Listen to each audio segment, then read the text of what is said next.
Good morning everyone. Welcome back to our third part of class 6th English, chapter number 7.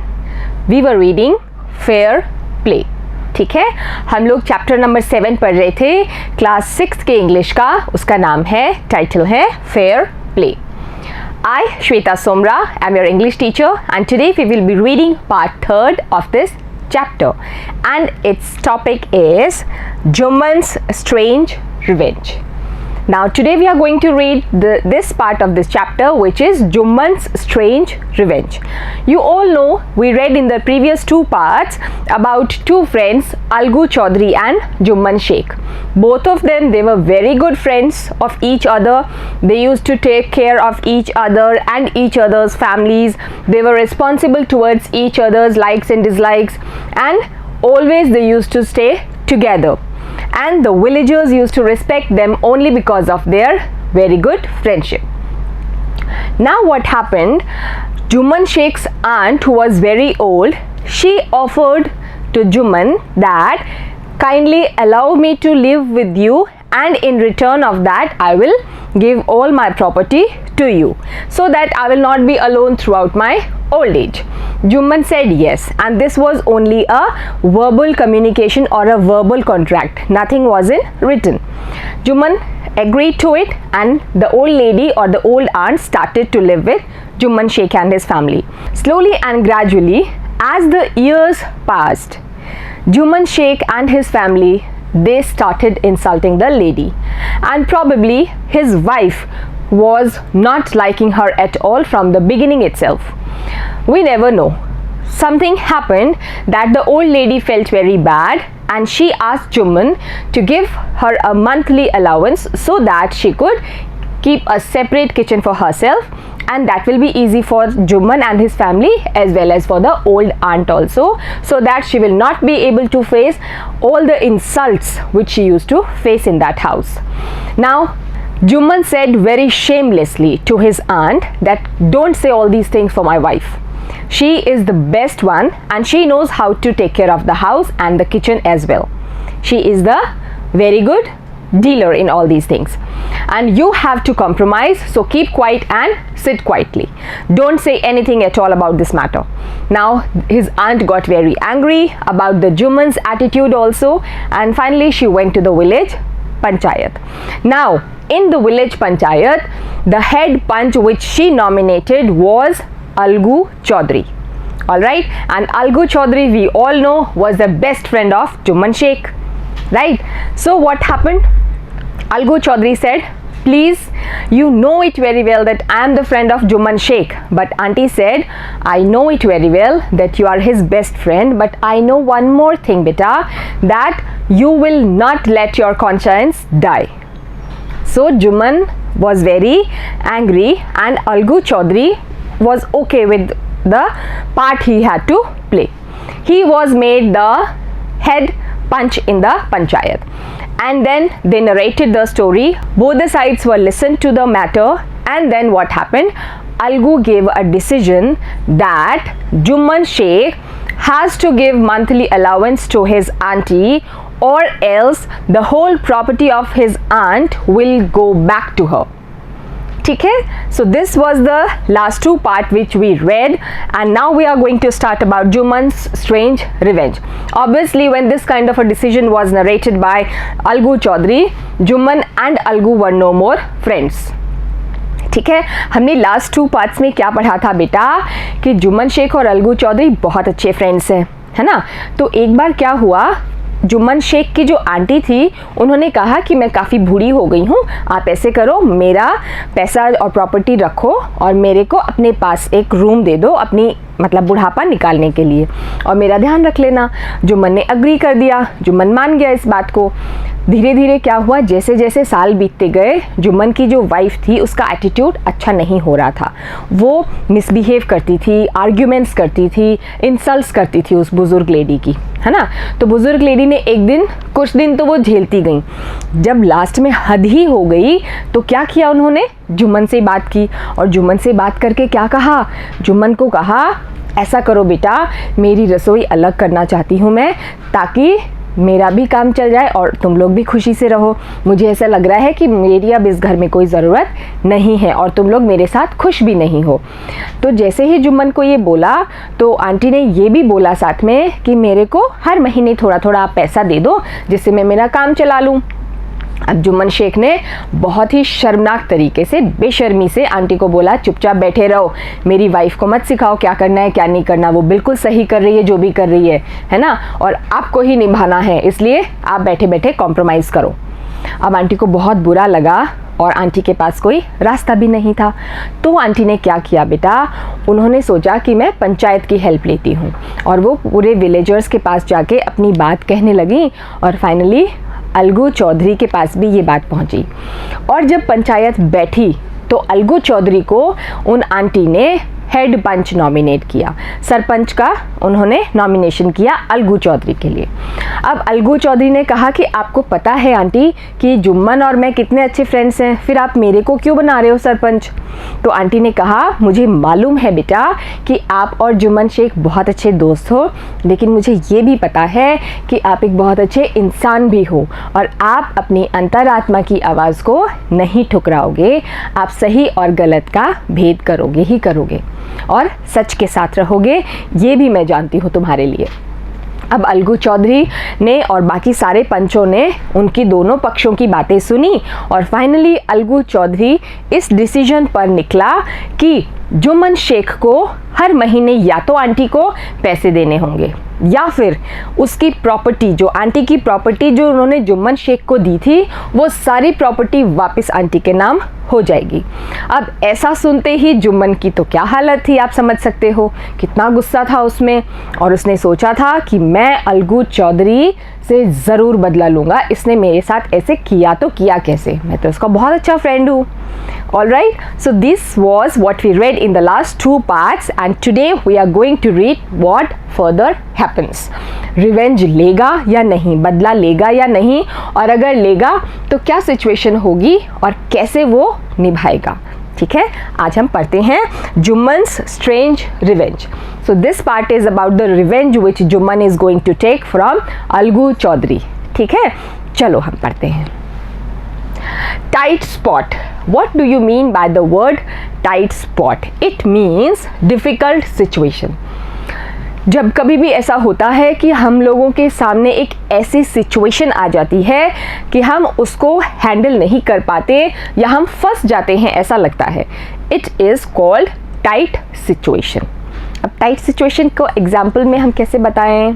Okay, एक example लेते हैं। आप लोग घर में हो, ठीक है, आपको मम्मा ने कहा है कुकीज़ नहीं खाना, ठीक है, कुकीज़ नहीं खाना आपको बोल दिया, और आप जैसे ही मम्मा बाहर गई आप किचन में जाके कुकीज़ एक एक करके खा के आ रहे हो। ठीक है, अब कुकीज़ हो रही हैं कम, है ना, और जैसे ही मम्मा को किसी दिन पता चलता है कि कुकीज़ कम हो रही हैं, ऑब्वियसली मम्मा को पता है किसने कम की हैं, मम्मा आपको पकड़ लेती हैं एंड यू आर कॉट। फिर मम्मा पूछती हैं किसने किया ये, I told you not to have cookies, किसने खाई? तो आपकी क्या सिचुएशन होती है, ना तो आप ये कह सकते हो मैंने नहीं खाई, ऐसे बोलोगे तो झूठ, उस पर भी डांट पड़ेगी, और अगर ऐसे कहोगे मैंने खाई तो मम्मा कहेंगी क्यों खाई, क्योंकि मैंने तुम्हें मना किया था, तो भी डांट पड़नी है। तो इससे आप निकल नहीं सकते हो इस सिचुएशन से। So this is a tight situation for you all, इसको टाइट स्पॉट बोलते हैं। It will be a different one in the story, लेकिन एक एग्जाम्पल था आपको समझाने के लिए, ठीक है, जिसमें आप फंस जाते हो, ऐसी सिचुएशन आपको कोई रास्ता नहीं सूझता है, उसको बोलते हैं टाइट स्पॉट। ठीक है, very difficult situation. Days passed and as ill luck would have it, Algu Chaudhary found himself in a tight spot. क्या हुआ, दिन गुजरते गए, days passed on and one day Algu Chaudhary was in a very tight spot or he was in a very difficult situation. Now how he was in a difficult situation, what happened that he was in a tight spot? ऐसी क्या बात हो गई कि अलगू चौधरी एक परेशानी वाली स्थिति में आ गया था या वो कोई समस्या में घिर गया था? One of his fine pair of bullocks died. Now what happened? उसका एक पेयर था बुलॉक्स का, पेयर मीन्स 2 बुलॉक्स, है ना, pair of shoes, pair of pants बोलते हैं ना, पेयर ऑफ सिजर्स। तो जो उसका एक बुलॉक था, एक उसका बैल था, वो मर गया, ठीक है। And he sold the other to Samjhu Sahu. अब ये एक अलग कैरेक्टर इंट्रोड्यूस हुआ है समझू साहू नाम का। तो जो अलगू चौधरी है उसके पास 2 बैल थे, एक बैल तो मर गया, दूसरा जो बैल था उसने सोचा एक बैल से तो मैं हल नहीं जोत सकता, तो उसने क्या किया, जो दूसरा बैल था उसको भी सेल आउट कर दिया। किसको? समझू साहू को। उसको अपना दूसरा बैल बेच दिया। A cart driver of the village, and who was समझू साहू? वो एक कार्ट ड्राइवर था उस गांव का। कार्ट ड्राइवर मतलब वो एक बैलगाड़ी चलाता था, ठीक है, उस गांव में। The understanding was that Sahu would pay the price of the bullock in a month's time. Now इन दोनों के बीच में कुछ बातचीत हुई थी, आपसी मिसअंडरस्टैंडिंग नहीं, अंडरस्टैंडिंग हुई थी, आपसी समझ से एक बातचीत हुई थी। उसमें ये कहा गया था कि 1 महीने के अंदर अंदर मैं इस बैल के पैसे दे दूंगा, ठीक है। अभी मेरे पास नहीं है, but with in a months time I will arrange the money and give it to Algu Chaudhary. Okay, this is what they had a talk about. It so happened that the bullock died within a month. Unfortunately, what happened? The bullock died. 1 महीने के अंदर अंदर ही जो समझू साहू को बैल बेचा गया था वो भी खत्म हो गया, ठीक है। अब मेरे को एक बात बताओ, इसमें अलगू चौधरी की कोई गलती है क्या? नहीं है ना, और समझू साहू की भी नहीं है ना। तो क्या होगा आगे, चलो हम देखते हैं। रेज्ड का मतलब होता है वेरी अनहैप्पी, ठीक है, बिल्कुल नाखुश या आलसी या सुस्त। बीस्ट आपको पता है, एक बड़ा खूंखार सा जानवर। ब्यूटी एंड द बीस्ट देखी है आपने, स्टोरी पढ़ी है, उसमें बीस्ट कैसा होता है? Very giant, having a very furious face, बहुत ही अगली, that is a beast. An animal, specially a large one. इसको बुलॉक्स को यहाँ पे बीस्ट बोल रहे हैं क्योंकि ये काफ़ी लंबे चौड़े और तगड़े थे। Actually beast is a large and a huge animal. रूइन मतलब सब तहस नहस हो जाना या बर्बाद हो जाना। To damage something so badly that it loses all its value और प्लेजर एट्सेट्रा। किसी चीज़ को इतना ज़्यादा नुकसान पहुंचाना कि वो अपनी खुद की वैल्यू ही छोड़ दे, ठीक है, उसकी कोई वैल्यू ही ना रहे, वो बिल्कुल वर्थलेस हो जाए, ऐसा होता है रूइन का मतलब। Several months after the bullocks death, Algu reminded Sahu of the money he had not yet paid. Now several months passed. काफ़ी सारे महीने गुजर गए थे उस बैल के मरने के बाद, जो समझू साहू के पास था, है ना। तो लास्ट में क्या किया, अलगू चौधरी ने उसको रिमाइंड किया। रिमाइंड करना मतलब बेटा उसको याद दिलाया that you have to pay me the amount of that bull. आपको मेरे को उस बुलॉक के पैसे देने हैं, है ना। ये उसको समझू साहू को जाके याद दिलाया, जिसने अभी तक नहीं दिए थे वो पैसे। 1 महीने की बात थी ना, but he had not given the money yet. Sahu got very annoyed. Now see, समझू साहू को गुस्सा आ गया, ही गॉट अनॉयड। क्यों भाई, उसको क्यों गुस्सा आया? गुस्से वाली बात थोड़ी थी, उसको तो पैसे देने ही थे ना। I can't pay you a penny for the wretched beast you sold me. See, what did he say? क्या बोला उसने? मैं तुम्हें उस बीस्ट के, ऐसे सुस्त और आलसी बीस्ट के 1 पैसा भी नहीं देने वाला। कितनी गलत बात है। How could he say all these things to Algu? He brought us nothing but ruin. Now Samju Sahu is saying to Algu Chaudhary that your bullock ruined me. Okay जो तुम्हारा बैल था वो मेरे लिए बर्बादी लेकर आया है, और अब मैं तुम्हें उसका तो 1 पैसा भी नहीं देने वाला। तुमने मुझे वैसे ही बीमार सा ही आपने मेरे को बैल दिया था। I have a bullock. अब मेरे पास एक बुलॉक है, एक बैल है। Use it for a month and then return it to me. चाहो तो उसको 1 महीने काम में ले लो और फिर मुझे वापस कर देना। ये क्या कंडीशन हुई? No money for the dead bullock, he said angrily, and I'm not going to pay you for the dead bullock. बहुत गुस्से से उसने क्या कहा, समझू साहू ने अलगू चौधरी को कहा कि मैं तुम्हें उस मरे हुए बैल के कोई पैसे वैसे नहीं दूंगा, ठीक है। अगर तुमको चाहिए तो मेरा जो बुलॉक है, मेरा जो बैल है, उसको 1 महीने काम में लो और उसको वापस छोड़ के जाओ यहाँ से। ठीक है. Now see what a situation Algu Chaudhary is in. उसने सोचा भी नहीं था, तो उसके लिए टाइट स्पॉट हुआ कि नहीं. अब वो क्या करेगा ऐसे सिचुएशन में, कैसे वो उससे पैसे लेगा. वो तो बिल्कुल डिनाई कर रहा है ना. He will have to find a way out. उसको एक रास्ता निकालना ही पड़ेगा, कुछ भी करके he will have to find a way out. Algu decided to refer the case to Panchayat. Now he did not have any option, so finally he decided to move to the Panchayat for the decision of his matter. Algu Chaudhary अब फंस चुका था, उसके पास कोई रास्ता नहीं था कि वो अपना सोल्यूशन खुद निकाल पाए. तो क्या किया उसने सोचा पंचायत का दरवाज़ा खटखटाता हूँ, क्या पता मुझे वहाँ से कोई न्याय मिल जाए.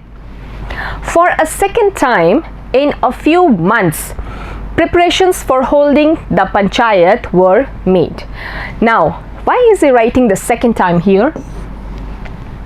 कौन बताएगा आप लोगों में से? बिल्कुल सही, जो फर्स्ट टाइम था वो तो जुम्मन शेख और उसकी आंटी वाला मैटर था, है ना. और अभी कुछ मंथ्स के बीच ही दोबारा से पंचायत बैठ रही है. ठीक है, पहली बार बैठी थी जब जुम्मन शेख और उसकी आंटी का मैटर सॉल्व हुआ था. अब दोबारा बैठ रही है कब, जब अलगू चौधरी अपना मैटर सॉल्व करवाना चाह रहा है पंचायत के सामने. ठीक है, so it's written the second time here. For a second time in a few months preparations for holding the panchayat were made. Now preparations started for holding the panchayat on a particular day to listen to the matter of Algu Chaudhary, and both the parties started meeting people seeking their support. And both the parties, which both the parties they are talking about here? Both means first one was Algu Chaudhary and second one was Samju. So these were the two parties. Now Algu Chaudhary and Samju Sahu. Now Algu Chaudhary started seeking support from his favor people, and Samju Sahu also started seeking support from the people of his favor. ठीक है, ये दोनों अपने अपने पक्ष को सुनाकर अपने अपने लिए लोगों का फेवर जुटाने लग गए थे, ताकि उनके प्रति पंचायत में ज़्यादा से ज़्यादा लोग सहमत हों. ठीक है, both of them started this, अपनी अपनी पार्टी को स्ट्रॉन्ग करने लग गए. The panchayat was held under the old banyan tree. Again same thing, panchayat sat under the old banyan tree. banyan आपको बताया था बरगद का पेड़. And you know one more thing, this banyan tree is our national tree. You all know this. Bharat का राष्ट्रीय पेड़ है ये बरगद का पेड़. Okay, this is the national tree of our country. So the panchayat sat again under the banyan tree. Algu stood up and said, now it was Algu's turn to present his point of view about his case. So he stood up and said, Algu खड़ा हुआ और अपनी बात बताने लगा. The voice of the punch is the voice of God. Algu ने क्या कहा? पंच की जो आवाज़ है वो ही भगवान की आवाज़ है. जो भी डिसीजन पंच करेंगे वो हम भगवान का डिसीजन मानेंगे. यही बात जुम्मन शेख के टाइम पे हुई थी, याद है आपको? So he said the voice of panch is the voice of God. ठीक है, जो पंच की बात है, पंच ने जो कह दिया वो हम भगवान का कहा मानेंगे. Sahu nominated the head panch. Now Sahu ने हेड पंच को नॉमिनेट किया, चुना. नॉमिनेट मीन्स चुनना. किसको किया? I will abide by his decision. And Algu said, I will abide by his decision. Algu ने क्या कहा? मैं उसकी डिसीजन को मानूंगा. Abide by, I told you, accept.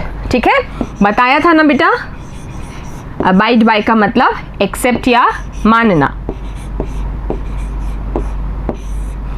To accept or to agree, that is what abide by is. तो समझू साहू ने एक पंच, हेड पंच चुना और अलगू ने कहा कि I will abide by his decision. मैं उसकी बात का या उसके निर्णय का सम्मान करूंगा या मानूंगा. All right. Sahu saw his chance and proposed the name of Jumman. अब पूरे गांव में ये बात तो साफ थी कि जुम्मन शेख और अलगू चौधरी में अब दोस्ती नहीं रही। वो पूरा मैटर पंचायत के सामने आ गया था ना, आपको याद है, आंटी और जुम्मन वाला, और अलगू चौधरी ने जुम्मन का फेवर नहीं किया था। तो पूरे गांव में वो लोग क्या अब साथ नहीं दिखते थे, है ना, दूर दूर रहते थे एक दूसरे से। तो सबको पता चल गया कि अब दोनों दोस्त नहीं हैं। और साहू सच क्लेवर पर्सन ही वॉज, ये जो समझू साहू था, इसने क्या किया, जो हेड पंच जो नॉमिनेट किया ना, वो किसको किया, मौके का फ़ायदा उठाते हुए जुम्मन शेख को। उसको पता था जुम्मन अलगू के अगेंस्ट है, तो definitely he is going to support Sahu. उसको पता था कि जुम्मन शेख अब अलगू का दोस्त नहीं है, दुश्मन हो चुका है। तो जो दुश्मन है वो क्या होगा, मेरा दोस्त होगा, मेरा साथ देगा और मेरा ही case जिताएगा। Algu's heart sank and he turned pale. Now, as Algu heard that Jumman Sheikh is nominated as the head punch of the panchayat, his heart sank and he became pale. जैसे ही अलगू चौधरी को ये बात पता चली कि जुम्मन शेख को head पंच nominate किया है समझू साहू ने, तो उसको बहुत ही बुरा लगा। हार्ट सैंक का मतलब क्या होता है बेटा, दिल बैठ जाना, बहुत ही दुखी हो जाना। और टर्न पेल, वो पीला पड़ गया, डर के मारे वो पीला पड़ गया। उसको लगा अब तो मेरा केस गया हाथ से, कुछ नहीं होना अब तो, बिकॉज जुम्मन तो मेरा दुश्मन है और वो मेरे साथ में बोल ही नहीं सकता। He is going to go against me no matter what. But what could he do now? But there was no option and Algu Chaudhary was not able to do anything about this matter. Algu Chaudhary के हाथ में अब कुछ नहीं था, वो कुछ नहीं कर सकता था सिवाय बैठ के सिचुएशन को देखने के अलावा। All right. The moment Jumman became head punch, he realized his responsibility as judge. जैसे ही जुम्मन शेख को हेड पंच नॉमिनेट किया, जुम्मन के अंदर एक रिस्पॉन्सिबिलिटी की फीलिंग आई, एक जिम्मेदारी की भावना आई। रिस्पॉन्सिबिलिटी मीन्स जिम्मेदारी एंड रियलाइज्ड मतलब उसको फील हुई, महसूस हुई क्या, कि मैं एक हेड पंच हूँ। Now I have to be a responsible person, I can't do anything what I want, I have to hear both the cases and then I have to make a decision. ठीक है, जज बनना भी कोई आसान काम नहीं है बेटा, it's a very tough job. So Jumman को जैसे ही पता चला कि वो हेड पंच है, वो बहुत जिम्मेदारी महसूस करने लग गया एक जज की। Alright, and the dignity of his office. और डिग्निटी मतलब उसका जो सम्मान है, जो उसका स्टेटस है, वो भी वो फील करने लग गया कि सारे गांव वाले अब जुम्मन की तरफ देखेंगे, है ना, that what decision is he going to make about this matter. And Jumman Sheikh has to make a fair decision so that every villager will respect him in future. और जुम्मन शेख क्योंकि हेड पंच बन गया है और उसके कंधों पे काफ़ी जिम्मेदारी आ गई है, तो अब उसको एक फेयर डिसीजन देना होगा, सच के साथ जाना होगा, तभी उसका पूरे गांव में लोग सम्मान करेंगे, है ना, वरना तो लोगों का जज के ऊपर से ही विश्वास उठ जाएगा। Yes or no? Could he seated in that high place have his revenge now?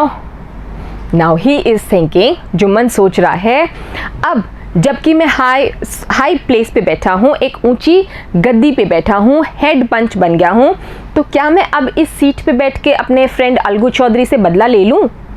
ये उसके मन में विचार आ रहे हैं। ठीक है, Jumman is thinking that can I take a revenge from my friend now because I am a head panch. He thought and he kept on thinking. वो सोचता ही रहा कि क्या मैं उससे बदला ले लूँ? अब तो मेरे पास बहुत अच्छा मौका है और हमेशा के लिए अलगू चौधरी को मैं मज़ा चखा सकता हूँ। No, he must not allow his personal feelings to come in the way of speaking the truth and doing justice. See, these are the very important lines of this chapter. He must not allow his personal feelings to come in the way of speaking the truth and doing justice. अब क्योंकि वो जिम्मेदारी वाली कुर्सी पे बैठा है जुम्मन, तो उसके मन में क्या विचार आ रहा है, नहीं, मुझे ऐसा कुछ भी नहीं करना जो मेरी पर्सनल जो उससे फीलिंग्स हैं वो बाहर दिखें लोगों को, है ना। दुश्मनी है तो है, पर मेरे रास्ते में जो मेरा डिसीजन होगा, निर्णय होगा, उसके रास्ते में मेरी फीलिंग्स नहीं आनी चाहिए, मैं सच का ही साथ दूंगा। This is now what Jumman Sheikh is thinking, ये उसके दिमाग में चल रहा है। तो देखो कैसे जिम्मेदारी वाली सीट पे आके आप कितने रिस्पॉन्सिबल हो जाते हो। आप लोगों के साथ भी ऐसा होता है या नहीं? When you are nominated as monitor of your class, girls monitor, boys monitor, so what happens beta, even the one who is very notorious in your class, he becomes responsible. Yes or no? Do you agree with me or not? बिल्कुल ऐसा होता है। जो आपकी class में जब आप monitor बनाते हो या गर्ल्स और बॉयज़ के मॉनिटर बनाते हो, इंचार्ज बनाते हो, तो क्या होता है, जो सबसे नॉटी बच्चा है क्लास में या सबसे नॉटी बच्ची है क्लास में, वो लोग भी कितने रिस्पॉन्सिबल हो जाते हैं जब उनको मॉनिटर बनाते हैं। हो जाते हैं ना रिस्पॉन्सिबल, उनके ऊपर जिम्मेदारी आ जाती है पूरी क्लास की, to keep the whole class quiet and in discipline. तो यही अब जुम्मन शेख ने फील किया। जैसे ही उसको हेड पंच नॉमिनेट किया, पहले तो वो बदला ले सकता था, किसी को पता भी नहीं चलता, but now because he is a head panch, he has to make the fair decision, he will not take revenge now. So उसके मन में भी अच्छे अच्छे विचार आने लगे about that matter. Both Algu and Sahu stated their cases. Now Algu Chaudhary और जो समझू साहू था, दोनों ने अपने अपने पक्ष की बात कही। They both stated each statements. They were cross-examined and the case was considered deeply. Now they were cross-examined. I told you in the last part, what do you mean by the word cross-examined? Means cross questions, ठीक है, cross questioning. जो भी आप court का scene देखते हो movie में, उसमें होता है ना, एक पक्ष का वकील बात करता है पहले, फिर दूसरे पक्ष का वकील भी क्रॉस क्वेश्चनिंग करता है to find out the truth, सच का पता लगाने के लिए, है ना। सो दिस हैपेंड, दोनों ने अपनी अपनी बातें बोल दी, उसके बाद उनसे सवाल जवाब चले, क्रॉस एग्जामिनेशन हुआ, just to find out the truth, सच का पता लगाने के लिए।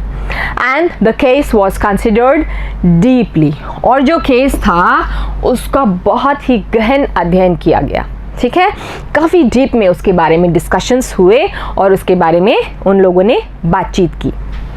Then Jumman stood up and announced, and after doing all these things, after discussing about the complete matter of Algu Chaudhary and Samju Sahu, finally Jumman stood up and announced.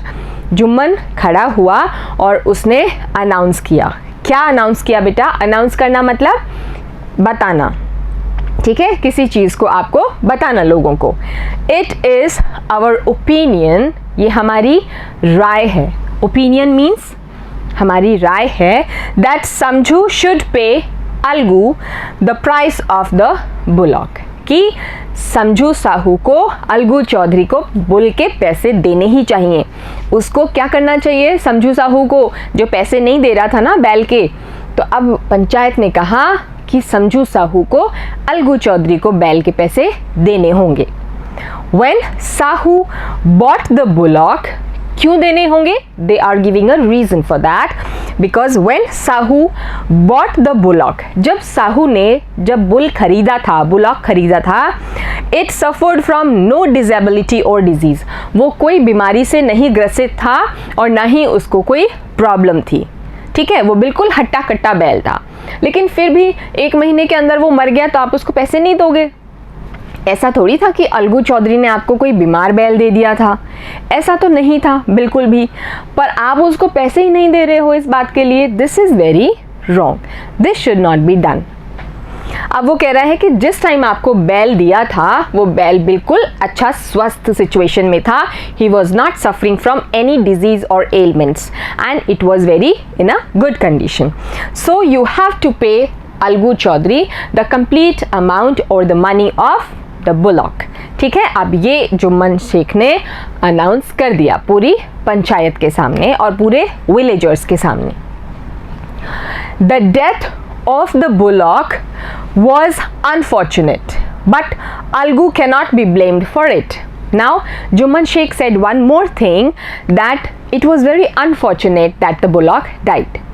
But Algu is not responsible for this situation. Jumman Sheikh ने क्या बोला बेटा? जुम्मन शेख ने कहा कि अगर बैल मर गया ये बहुत बुरा हुआ, ये तो अच्छी बात नहीं हुई, लेकिन इसके लिए अलगू चौधरी रिस्पॉन्सिबल कैसे हो गया भाई? अलगू की क्या गलती है इसमें? उसने तो बिल्कुल स्वस्थ बैल दिया था आपको, और अगर वो 1 महीने के भीतर मर गया तो इसमें अलगू चौधरी कहाँ जिम्मेदार हुआ? उसकी तो कोई गलती नहीं है ना। Algu could not contain his feelings. Algu जो था वो अपनी फीलिंग्स को समझ ही नहीं पा रहा था कि मैं क्या बोलूँ, ये तो मेरे पक्ष में बोल रहा है। He felt very happy for that, उसको बहुत बहुत अच्छी फीलिंग आ रही थी। He stood up and said loudly over and over again. Then he got very happy within himself. He stood up, खड़ा हुआ, कौन? अलगू चौधरी, और खड़े होके क्या बोला उसने? बार बार, over and over again means repeatedly he said one thing, that victory to the panchayat. This is justice. God lives in the voice of the पंच। अब वो इतना खुश हो गया था कि उसने ये जो सारी बातें बोली, इट गिव्स गूज बम्स, ये रोंगटे खड़े कर देती है। ये बात इतनी अच्छी है, मन की गहराई को छूती है। That victory to the panchayat, panchayat की जय हो। दिस इज जस्टिस, यही न्याय है। जस्टिस मीन्स बेटा न्याय। God lives in the voice of the punch, and as they told in the beginning that God lives in the voice of punch, भगवान जो है वो एक पंच की आवाज़ में बसते हैं। Alright, God lives in the voice of the punch. तो हमें भगवान के जो शब्द हैं वो एक पंच के थ्रू मिल रहे हैं। ठीक है, so he was very happy, very glad to listen to the decision of the panchayat and the statement of Jumman Sheikh, which was in favor of Algu Chaudhary, and this is why he was happy, because Jumman Sheikh did not take any revenge. Being on such a high chair or such a high post, he could take the revenge, but he did not do so. That made Algu Chaudhary even more happy from inside. ठीक है, इस बात से भी उसको खुशी हो रही थी कि उसका केस वो जीत गया, लेकिन इससे ज़्यादा एक और बात की खुशी उसको हो रही थी बेटा, वो ये थी कि जो जुम्मन शेख है वो उसका बदला नहीं लिया, उसने उसका फ्रेंडशिप उसने निभाई, चाहे वो केस के पक्ष में हो चाहे कुछ भी हो। एम्ब्रेस्ड, एम्ब्रेस्ड मतलब ऐसे करके गले मिलना, हग करना। आप अपनी मम्मा पापा को हग करते हो ना, उसको बोलते हैं एम्ब्रेस करना। ठीक है, कभी भी कोई परेशानी में होते हो या बहुत ज़्यादा खुश होते हो या बहुत ज़्यादा परेशान होते हो, क्या करते हो? झप्पी देते हो ना मम्मी पापा को, वो सबसे ज़्यादा तो मम्मी को देते हो, आई नो दैट, है ना? अच्छा लगता है ना मम्मा को हग करना? Okay, embraced means to put your arms around somebody as a sign of love, happiness, etc. और जब आपकी मम्मा आपको ऐसे झप्पी देती हैं तो आपको लगता है आपकी पूरे जो भी प्रॉब्लम्स हैं उनका सोल्यूशन हो गया है। आपको ऐसा लगता है बहुत ही सेफ हैंड्स में हो। कितना अच्छा लगता है ना? Okay, second is deviate. Deviate का मतलब मूव अवे फ्रॉम या लीव। ठीक है, चले जाना। जैसे आपकी कार ऐसे आ रही है, ठीक है, and it has to move straight but it moves in some other direction, it means the car deviated from the path. ठीक है, वो जिस रास्ते जा रही थी उसमें नहीं जाके वो डेविएट हो गई, उसने दूसरा रास्ता चुन लिया या वो वहाँ से चली गई। That is called deviate. या आपने कभी सुना होगा जब ट्रैफिक जैम में होते हो या कोई भी ऐसी सिचुएशन आती है on the main roads, what happens, you get to see a diversion. आता है ना, road is diverted, diversion ahead, ऐसे करके लिखा आता है, धीरे चलिए डाइवर्जन। तो वो डेविएट करते हैं रास्ते को। ठीक है, आपको ऐसे जाना होता है पर वहाँ पे बैरिकेड्स लगा देते हैं and they give you some other way, तो वो आपके पाथ को डेविएट कर रहे हैं। ठीक है, that is called deviate. Soon after Jumman came to Algu. अब जब ये केस वे सब सुन लिया, सब चीज़ें हो गई, क्या हुआ? जुम्मन केम टू अलगू, जुम्मन जो है वो अलगू चौधरी के पास आया। देखो कितना अच्छा लग रहा है ना, दोनों दोस्त मिलने वाले हैं। एम्ब्रेस्ड हिम एंड सेड, झप्पी दी अलगू को जुम्मन ने, और क्या कहा? Since the last panchayat I had become your enemy. उसने क्या कहा अलगू को कि भाई पिछली पंचायत से आज तक मैं तुम्हारा दुश्मन बन गया था। ठीक है, जब पिछली पंचायत बैठी थी और तुमने मेरे अगेंस्ट में डिसीजन सुनाया था, उसके बाद से मैं तुम्हारा क्या बन गया था? Enemy. He is saying, Jumman Sheikh is saying to Algu Chaudhary that I became your enemy since the last panchayat. I had become your enemy, मैं तुम्हारा दुश्मन बन गया था। Today I realized what it meant to be a punch and today, आज मुझे ये realize हुआ, realize means बेटा महसूस हुआ, what it means to be a punch, एक पंच होने का क्या अर्थ है, कितनी ज़्यादा रिस्पॉन्सिबिलिटी है। ऐसे ही नहीं कोई भी खड़े होके आप पंच बन गए। You have to be fair enough in your decisions. A punch has no friend nor enemy. और जो पंच होता है वो अनबायस्ड होता है दोनों पक्षों के लिए, किसी पक्ष की तरफ उसका मन नहीं होना चाहिए, वो बिल्कुल फेयर होना चाहिए। आपको पता है बेटा, पंच जो है या जो कोई भी जज होता है, उसको पूरे जो सामने बैठे हैं लोग वो किस नज़र से देखते हैं कि ये हमारी बात सुनेंगे, ये हमको फेयर डिसीजन देंगे। तो उन सब की आशाओं पे खरे उतरना, that is really really really very hard. So he is saying a panch has no friend nor enemy. एक पंच के ना तो कोई दोस्त होता है ना ही कोई दुश्मन होता है, everybody is equal for him. He knows only justice, और पंच को क्या पता है? सिर्फ और सिर्फ न्याय करना। ठीक है, पंच को सिर्फ न्याय करने का ही पता है। Let no one deviate from the path of justice and truth for friendship or enmity. Now he is saying, भगवान करे कभी भी ऐसा ना हो कि कोई भी जो जस्टिस वाला पाथ है उसको छोड़ के कोई दुश्मनी या दोस्ती निभाने लग जाए। ठीक है, जुम्मन शेख ने ये बहुत ही इंपॉर्टेंट बात बोली कि भगवान करे ऐसा ना हो कि कोई इस रास्ते को, जो न्याय वाला रास्ता है, सच्चाई का रास्ता है, उसको छोड़ के दूसरे पाथ पर नहीं जाना चाहिए। ठीक है, then only they can give a fair decision और justice about the situation. Alright, wept means रोना। ओके, wept means रोना, you weep sometimes, right?